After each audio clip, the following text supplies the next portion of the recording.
सिन्दूरारुण विग्रहां त्रिनयनां माणिक्यमौलि स्फुरत्तारानायकशेखरां स्मितमुखीमापीनवक्षोरुहां पाणिभ्यामलिपूर्णरत्नचस्कं रक्तोत्पलं बिभ्रतीं सौम्यां रत्नघटस्थरक्तचरणां ध्यायेत् परामम्बिकाम् अरुणां करुणातरङ्गिताक्षीं धृतपाशाङ्कुशपुष्पबाणचापाम् अणिमादिभिरावृता मयूखैः अहमित्येव विभावये भवानीम् ध्यायेत् पद्मासनस्थां विकसितवदनां पद्मपत्रायताक्षीं हेमाभामपीतवस्त्रां करकलितलसद्येम पद्माम्बराङ्गीं सर्वालङ्कारयुक्तां सततमभयदां भक्तनम्रां भवानीं श्रीविद्यां शान्तमूर्तिं सकलसुरनुतां सर्वसम्पत्प्रदात्रीं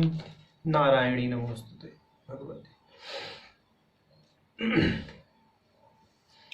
ललिता सहस्रनाम सौभाग्य भास्कर भाष्य में प्रथम अध्याय के 6 श्लोक से प्रारंभ करते हैं।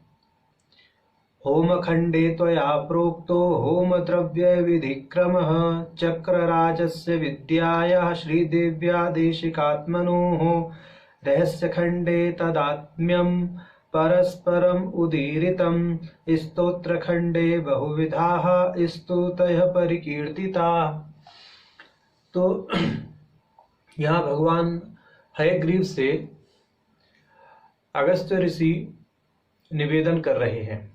वह कह रहे हैं कि आपने होम खंड में मुझे होम द्रव्य और होम के विधि क्रम के विषय में बताया है, चक्रराज से संबंधित विद्या के विषय में और बताया है, और यह भी आपने बता दिया कि चक्रराज का, श्री विद्या का, भगवती का, गुरु का और स्वयं का अभेद संबंध होता है। आपने रहस्य खंड में तादात्म्य का वर्णन किया है। स्तोत्र खंड में बहुत प्रकार के स्तोत्र आपने बताए हैं। तो इन 2 श्लोकों का भास्कर राय जी क्या भाष्य करते हैं उस पर विवेचन प्रारंभ करते हैं। होमेति होमानां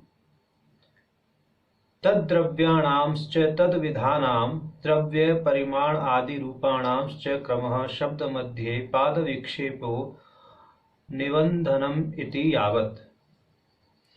तो यह कहते हैं कि होम खंड में आपने बता दिया कि होम में प्रयुक्त होने वाले द्रव्यों का क्या स्वरूप है और उनका द्रव्य का कितना कितना परिमाण आदि ग्रहण करना चाहिए, और होम करने की विधि क्या है उसका पूरा क्रम आपने विस्तार पूर्वक हमें बताया। यानी भगवान हयग्रीव ने अगस्त्य ऋषि को बताया। चक्रराजस्येति टच प्रत्यांतम बिंदु आदि नवचक्रात्मकस्येति तदर्थः। कहते हैं कि चक्रराज पद से श्री चक्र को ही समझना चाहिए, जिसमें बिंदु से उद्भूत होने वाले सभी चक्र चक्रराज के अंतर्गत यद्यपि आ जाते हैं, तो ऐसे चक्रों की संख्या 9 है। यानी जो चक्रराज है, चक्रराज के अंतर्गत 9 चक्र हैं। त्रैलोक्य मोहन से सर्वानंदमय तक कुल 9 चक्र सिद्ध होते हैं, और इन 9 चक्रों का जो संघट्ट है वो चक्रराज है। ऐसा तो बिंदु आदि नवचक्रात्मक स्थिति तदर्थ। तो ये 9 चक्रों का जो संघटात्मक चक्र है चक्रराज, तो चक्रराज पद से ये समझना चाहिए। विद्यायाः पंचदश्यायाः षोडश्या वा, और विद्या पद से पंचदशी या षोडशी विद्या को समझना चाहिए। पंचदशी यानी 15 अक्षर वाली जो विद्या है अपने अपने संप्रदाय के अनुसार कादी हादी, और षोडशी विद्या, यानी जो षोडशी विद्या है उसको समझना चाहिए। श्रीदेव्याः त्रिपुर सुंदर्याः, श्रीदेवी पद से त्रिपुर सुंदरी पद का ग्रहण करना चाहिए, यानी भगवती का ही यहाँ पर अर्थ लेना चाहिए, ऐसा वह कहते हैं। देशिकात्मनो का अर्थ है गुरु शिष्ययोः, यानी गुरु और शिष्य इन दोनों को समझना चाहिए। तो यहाँ पर जो पंक्ति है जिसका ये अर्थ कर रहे हैं वह चक्र राजस्य विद्याया श्रीदेव्या देशिकात्मनो रहस्य खंडे तादात्म्यम परस्परम उदीरितम, कि आपने रहस्य खंड में चक्रराज का, श्री विद्या मंत्र का, भगवती त्रिपुर सुंदरी का, शिष्य गुरु और शिष्य का परस्पर तादात्म्य बताया है, ऐसा ये कह रहे हैं। तो देशिकात्मनो गुरु शिष्य हो तादात्म्यम तद ब्रह्मेव आत्मा स्वरूपम यस्य तत्तादात्म्य, यानी इन चारों को अपने से अभिन्न आत्म स्वरूप में ही देखना चाहिए, ऐसा तादात्म्य का अर्थ इन्होंने किया है। यहाँ श्रीमद् भगवत गीता के श्लोक का प्रमाण देते हुए यह इस यानी भास्कर राय जी इस संबंध के तादात्म्य की पुष्टि करते हैं। कहते हैं ओम तत्सद इति निर्देशो ब्रह्मणस्त्रिविधः स्मृतः। तो श्रीमद् भगवत गीता के 17वें अध्याय का यह श्लोक है जहाँ कहा है कि परमात्मा के त्रिविध नाम है ओम तत्सत। तो इन तीनों नामों से ही परमात्मा का ही ग्रहण होता है। इसी प्रकार चक्रराज, मंत्र, भगवती, गुरु, इन चारों को भी ब्रह्म के समान या परमात्मा के समान और अपने से अभिन्न समझना चाहिए, ऐसा यहाँ पर यह अर्थ करते हैं। इति वचनात्, यानी इस वचन से तादात्म्य समझना चाहिए, ऐसा। तस्य भाव इत्यर्थे ब्राह्मणादित्वात्यंच सर्वेषाम एक ब्रह्म रूपता अभेद इति यावत्। तो यह ओम तत्सत इति निर्देशो ब्रह्मणस्त्रिविधि स्मृतः ब्रह्मणस्तेन वेदाश्च याज्ञाश्च विहिताः पुराः। तो ये कहते हैं कि ये जो है ओम तत्सत परमात्मा के 3 नाम हैं, उसी 3 प्रकार के ब्रह्म के निर्देश द्वारा सृष्टि के आदि में ब्रह्म ने ब्राह्मण, वेद और यज्ञ समूह निर्माण किए हैं। तो वस्तुतः यह ब्राह्मण, वेद और यज्ञ समूह भी परमात्मा से अभिन्न सिद्ध होते हैं। इसी प्रकार चक्रराज, विद्या, भगवती, गुरु और शिष्य यह भी चूंकि परमात्मा के ही चिन्मय स्वरूप के द्योतक हैं, इसलिए इनको भी परमात्मा के स्वरूप से अभिन्न समझना चाहिए, यानी अपने से अभिन्न गुरु को, भगवती को, मंत्र को और चक्रराज को समझना चाहिए। तो ऐसा आपने कहाँ बताया? रहस्य खंड में बताया। मंत्रस्य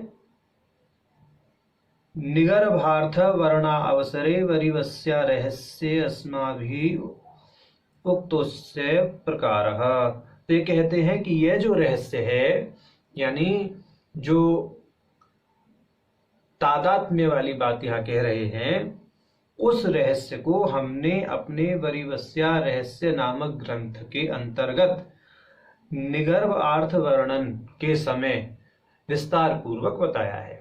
तो भास्कर राय जी ने यहाँ पर यह निर्देश दे दिया कि यदि आपको इसका विस्तार पूर्वक अध्ययन करना है तो वरिवस्या रहस्य के अंतर्गत आप कर सकते हैं, जहाँ पर निगर्भार्थ शब्द के अर्थ के विषय में इन्होंने विशेष टीका टिप्पणी की है। देखिए, मंत्र के 15 प्रकार के अर्थ भास्कर राय जी ने बताए हैं। उनमें प्रतिपाद्यार्थ पहला, दूसरा भावार्थ, तीसरा संप्रदायार्थ, चौथा निगर्भार्थ, पांचवा कौलिकार्थ, छठा रहस्यार्थ, सातवां महातत्वार्थ, आठवां नामार्थ, नौवां शब्द रूपार्थ, 10वां नाम एक देशार्थ, 11वां शाक्तार्थ, 12वां सामरस्यार्थ, 13वां समस्तार्थ, 14वां सगुणार्थ, 15वां महावाक्यार्थ। यह 15 अर्थ उन्होंने यहां गिनाए हैं, जिसमें जो निगर्भार्थ है, निगर्भार्थ का उन्होंने अर्थ किया है परम शिव में निष्कलता अर्थात एकात्मता, अन्य पदार्थों का अभाव, अपने दीक्षा गुरु एवं परम शिव में अभेद तथा उस गुरु की कृपा के कारण अपने एवं उस परम शिव के उस परम शिव में अभेद दर्शन का करना ही निगर्भार्थ कहलाता है। तो निगर्भार्थ का उन्होंने इस प्रकार से अर्थ किया है। तो जो मंत्र में अपने गुरु में परम शिव से यहाँ भगवती चक्रराज समझ लेना चाहिए। तो इन सभी में अपने से अभिन्न भाव रखते हुए, एकात्मता रखते हुए अभेद दर्शन करना क्या कहलाता है?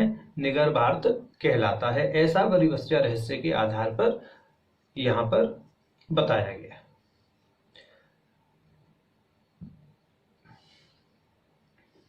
अब स्तोत्रेति, स्तोत्रों के विषय में कहते हैं बहुविधाः पंचमी स्तवराज आदि रूपाः, कि यहाँ पर जो इन्होंने कहा है कि स्तोत्र खंडे बहुविधा स्तुतः परिकीर्तिता, कि आपने जो बहुत सारे हमको स्तोत्र बताए हैं उन स्तोत्रों से जो है पंचमी स्तवराज और प्रार्थना संबंधी अन्य स्तोत्रों को समझना चाहिए, ऐसा यह अर्थ करते हैं।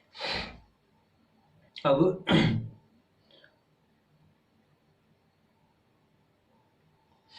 8वां श्लोक है, मंत्रणी दंडनी देव्यो प्रोक्ते नाम सहस्रके न तो श्री ललिता देव्याः प्रोक्तम नाम सहस्रकम। तो अगस्त्य ऋषि कहते हैं भगवान हयग्रीव से कि आपने भगवती, मंत्रणी और दंडनी के 1000 नाम हमें बता दिए, परंतु ललिता देवी के 1000 नामों का आपने वर्णन नहीं किया, सहस्र नामों का वर्णन नहीं किया। तो यहाँ मंत्रणी पद की व्याख्या करते हैं आचार्य भास्कर राय जी। मंत्रणी मंत्रो राजाधिकारोपयोगिनी मनन क्रिया सास्यास्ति इत्यर्थे इनिः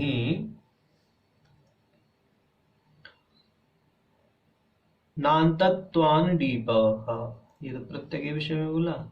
अमात्येत अर्थः सा च तंत्रेषु राजश्यामलेत्युच्यते।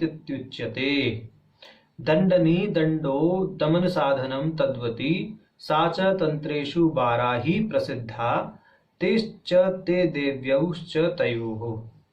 ये कह रहे हैं कि मंत्रणी और दंडनी देवी के विषय में, भाई मंत्रणी जो है भगवती ललिता की मंत्री है, जो उनके राज कार्य आदि में सहायता देती हैं, उनकी गवर्नर हैं एक तरह से देखा जाए, और उन्हें तंत्र के अंतर्गत राजश्यामला भी कहा जाता है। दंडनी शत्रुओं अर्थात इंद्रियों पर नियंत्रण रखने में सहायता करती हैं, यह भी उनकी एक कहते हैं राजकार्य में सहायता करने वाली शक्ति है उनकी, ये भी एक उनकी गवर्नर हैं। और इनको तंत्र में बाराही कहा जाता है। साच तंत्रेषु बाराही इति प्रसिद्धा ते च देव्यौश्च तयोः। तो इन्हीं दोनों भगवतियों के सहस्र नाम जो है हयग्रीव भगवान ने अगस्त्य ऋषि से कहे। तत्र में संशयो जातो हयग्रीव दयानिधे किं वा त्वया विस्मृतं तद् ज्ञात्वा वा समुपेक्षितम् मम वा योग्यता नास्ति श्रोतुम नाम सहस्रकम किमर्थम भवता नोक्तम तत्र में कारणम वद। यहाँ इन अब 2 श्लोकों में अगस्त्य ऋषि भगवान हयग्रीव से कहते हैं कि भगवान आपने जो ललिता सहस्त्र नाम नहीं बताया, मुझे तो उसके 4 कारण दिखाई देते हैं। मुझे संशय हो रहा है कि या तो आपको विस्मृति हो गई, या आपने मुझे जानबूझकर नहीं बताया, अथवा आपने मेरी उपेक्षा कर दी, या फिर मेरे अंदर योग्यता नहीं है। तो यह 4 कारण मुझे मालूम जान पड़ते हैं कि आपने मुझे सहस्रनाम इन्हीं कारणों की वजह से नहीं बताया, और यदि इसके अतिरिक्त कोई और कारण है तो कृपया करके आप मुझे बतावें। तो यहाँ पर भास्कर राय जी इन 2 श्लोकों की टीका या भाष्य में यह कहते हैं, तत्रेति तत्र अनुक्तौ धर्मी भूतायाम ललिता सहस्र नाम उक्त्य भाव विशेष्यकः संशय इत्यर्थः, कि ललिता सहस्र नाम की अनुक्ति के कारण अगस्त्य के मन में यह संशय उत्पन्न हुआ, ऐसा कहना चाहते हैं। सच चतुष्कोटिक इत्याह, तो 4 प्रकार से यह जो है संशय उनके मन में हुआ। किम वेदित्यादिना सार्धेन विस्मृति प्रयुक्तत्वमेकं प्रकार, के पहले तो विस्मृति को पहला प्रकार उन्होंने कहा है, परंतु विस्मृति किस प्रकार से सिद्ध नहीं होती उसके विषय में यहां कहते हैं।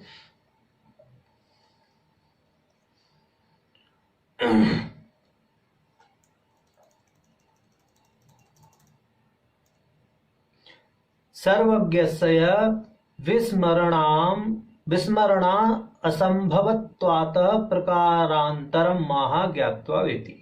ये कहते हैं कि जो सर्वज्ञ हैं, या भगवान तो सर्वज्ञ हैं, तो उनको तो विस्मरण का अभाव ही है, सर्वथा वह विस्मरण के अभाव से युक्त हैं, यानी उनके अंदर विस्मरण जैसी घटना तो हो ही नहीं सकती। भगवान तो किसी चीज को विस्मृत कर ही नहीं सकते, क्योंकि वह तो सर्वज्ञ हैं। इसलिए जो विस्मरण है वह तो संभव हो ही नहीं सकता।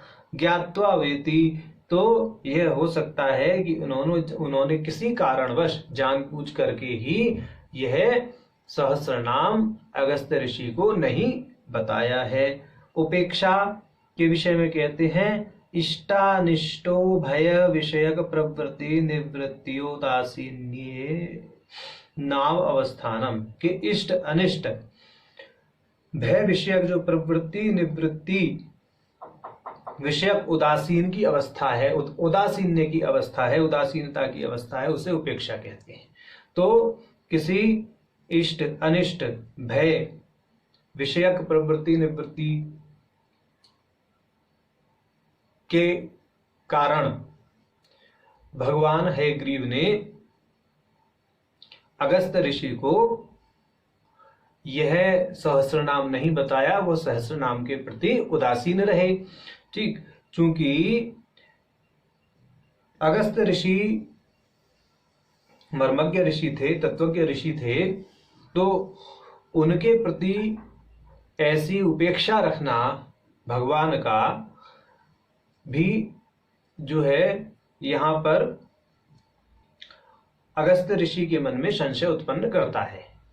मम वा योग्यता नास्ति श्रोतुम नाम सहस्रकम। अब योग्यता की बात पर आते हैं कि भाई उपेक्षा तभी तो होती है जब कोई योग्य ना हो।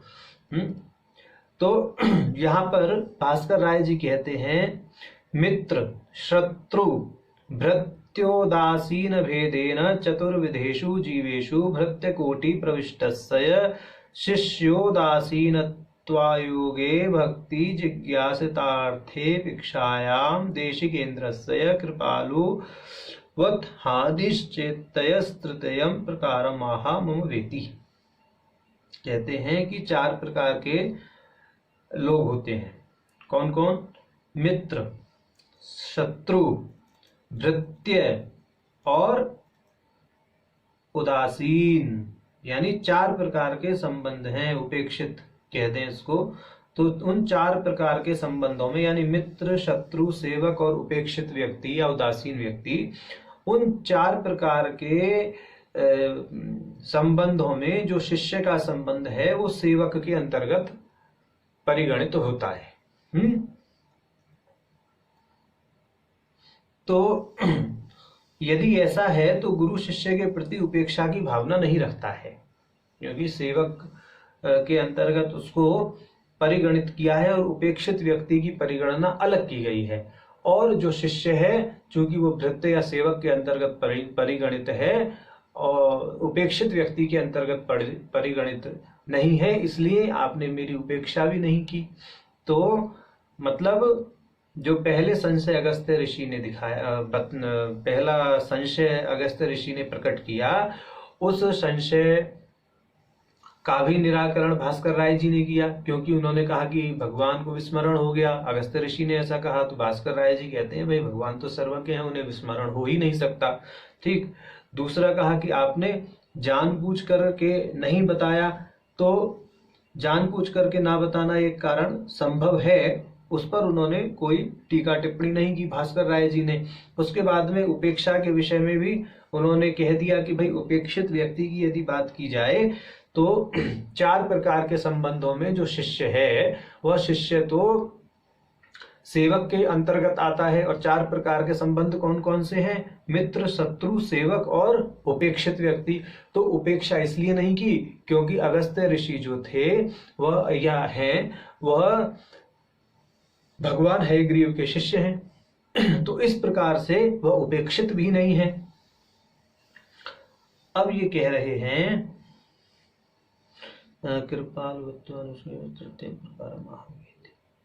नास्तित्येनं सामयिकाभाव उक्तो नात्यन्ताभावः तथात्वे चतुर्थकोटेरुत्थानायोगात् अनधिकारिणं प्रत्यनुक्तेर्भृत्यत्वविघटतायाः कृपालुत्वविघटकत्वस्य चायोगादीति तवः तदुक्तं बोधसारे कि तत्तद्विवेक वैराग्य युक्त वेदांत युक्तिभिः श्री गुरु प्रापयत्येव न पद्मम् अपि पद्मतां प्राप्य पद्मतामेनं प्रबोधयति तत्क्षणात् तस्मात् सर्वप्रयत्नेन सेव्यः श्री गुरु भास्करः। तो यहाँ ये कह रहे हैं कि भाई ऐसा है कि गुरु अपने शिष्य को रहस्य नहीं बताएंगे तो किसे बताएंगे, क्योंकि गुरु तो उस प्रकार से मतलब सूर्य की भांति जो है सब पर कृपा करते हैं, अपने सभी शिष्यों पर कृपा करते हैं। जैसे सूर्य न पद्म को भी पद्म कर देता है, यानी जो बंद कलिका है उसका विमोचन कर देता है, सूर्य की रश्मियों में बंद कलिका खिल जाती है। इसी प्रकार जो गुरु हैं वह भी अयोग्य शिष्य के अंदर योग्यता का आधान कर देते हैं, अयोग्य को भी योग्य बना देते हैं। तो यहाँ तो भगवान को मेरे से सहस्रनाम कहना चाहिए था। अगर मैं अयोग्य हूं भी तो भी भगवान जो है मेरे अंदर योग्यता का आधान करने में सक्षम है, क्योंकि जो गुरु हैं गुरु तो भास्कर के समान है। तो यहाँ पर यह भी कहा है कि भाई इसीलिए हर प्रकार से गुरु की सेवा करनी चाहिए, सूर्य रूपी गुरु की सेवा करनी चाहिए। तो यह बात बोधसार के आधार पर यहाँ पर भास्कर राय जी ने प्रमाणित की है। तत्र न पद्ममेत्येकं पदम नकारेणायं समासः अयोग्योपि योग्यतामापाद्य श्री गुरु सूर्य बोधयतीति समुदायार्थः। अतो योग्यताम अपि गुरुदर्था देवेत्याशयेन कोटित्रयं स्वमेव निरस्य का पुनश्चतुर्थी कोटि इति अन्वदार्थः पृच्छति किमर्थम् इति भवत्कर्तृकोक्त्यभावः किं प्रयुक्त इत्यर्थः कारणं चतुर्थीं कोटिम् इतर कोटि नाम स्वनेन निरस्तत्वादिति भावः।